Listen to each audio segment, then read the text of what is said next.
مسلم league نون بلوچستان کے رہنما سنتوش کمار بگٹی کی لندن میں نواز شریف سے ملاقات کے بعد میڈیا سے گفتگو۔ میری میاں صاحب سے ملاقات ہوئی ہے، بلوچستان کے حوالے سے، پاکستان کے حوالے سے جو آج کل کے صورتحال ہے اس پہ ڈسکس ہوئی ہے تمام، اور میاں صاحب پاکستان کے حالات کو لے کے بہت فکر مند ہے جو حالات ہیں، تو انشاءاللہ بہت جلد میاں صاحب ان حالات پہ قابو پائیں گے، پاکستان میں ہمارے بیچ میں ہوں گے انشاءاللہ۔ اور جو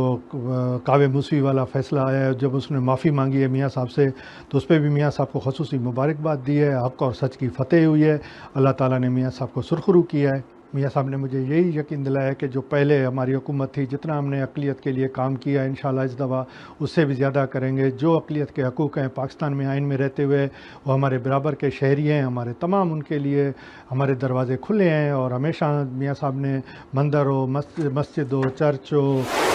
جو بھی ہو، سب گرودوارہ ہو، سب کا احترام کیا ہے، سب کے لیے کام ہوئے ہیں، ابھی بھی انشاءاللہ کام ہوں گے میاں صاحب کے اس پہ۔ اور جو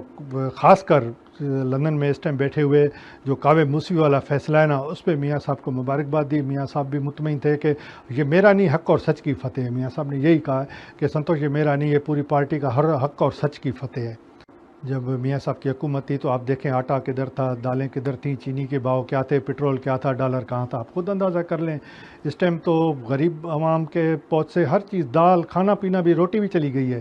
کچھ بھی نہیں ہے۔ جو سری لنکا کا حال ہے، مجھے تو یہ خطرہ ہے کہ اگر یہ سیاسی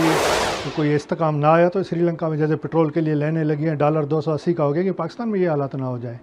اور میاں صاحب کی حکومت میں آپ خود اندازہ کر لیں کہ جو 18 گھنٹے کی لوڈ شیڈنگ ختم ہوئی، میاں صاحب نے گیس لائی، میاں صاحب نے، اور جتنے بھی ترقی کے کام ہوئے ہیں بلوچستان میں وہ میاں صاحب کی حکومت میں ہوئی ہے، اور بلوچستان میں بھی امن امان تھا میاں صاحب کی حکومت میں، ہر چیز تھی۔ اور ہمیں امید ہے کہ انشاءاللہ بہت جلد میاں صاحب دوبارہ پاکستان میں ہمارے بیچ میں ہوں گے، دوبارہ پاکستان کا اقتدار سنبھالیں گے اور پاکستان کو صحیح ڈگر پہ گامزن کریں گے۔